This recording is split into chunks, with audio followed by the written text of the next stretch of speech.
Sir sir আমরা আগে পতাকা নিয়ে এসেছি। मैं सब समझ गया, तू जवाक समझ के बैठा है, আমি স্যারের জন্য পতাকা নিয়ে জন্য একটা জিনিস বানাবো। समझ के बैठा है, मैं सब समझ दिया, तू जवाक समझ আর এটা তৈরি হয়ে গেল। এখন এই পতাকা আমি স্যারকে দিব। খুব ভালো বেটা, তুমি অনেক পরিশ্রম করে এই পতাকা বানিয়েছো।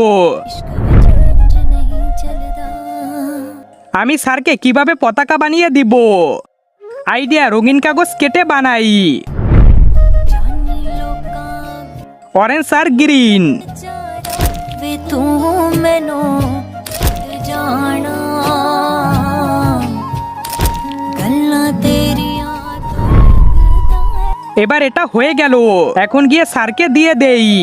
খুব ভালো বেটা, তুমি অনেক পরিশ্রম করে এই পতাকাটা বানিয়েছো।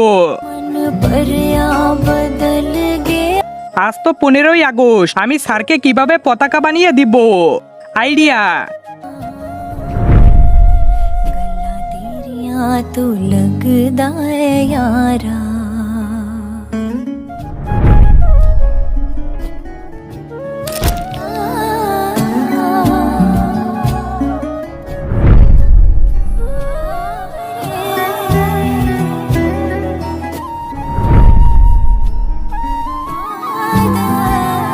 এটা হয়ে গেল।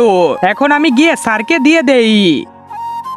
ভালো, তুমি অনেক পরিশ্রম করে এই পতাকাটা বানিয়েছো। খুব ভালো। जावी ना हुई नुवे, আমি কি করব? আমার কাছে তো পতাকা নেই আর টাকাও নেই যে পতাকা কিনবো। হ্যাঁ, আইডিয়া। जावी ना लुटी हुई नुवे এখন এটাকে মাটিতে পুঁতে দেই।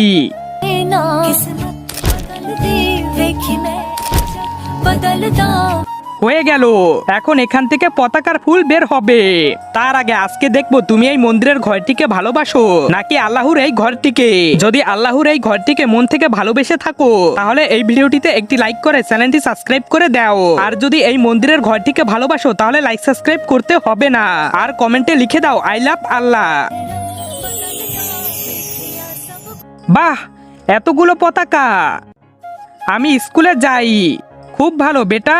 বন্ধুরা, এবার আপনারাই বলুন এই 4 জনের মধ্যে সবচেয়ে বেশি পরিশ্রম কে করেছে?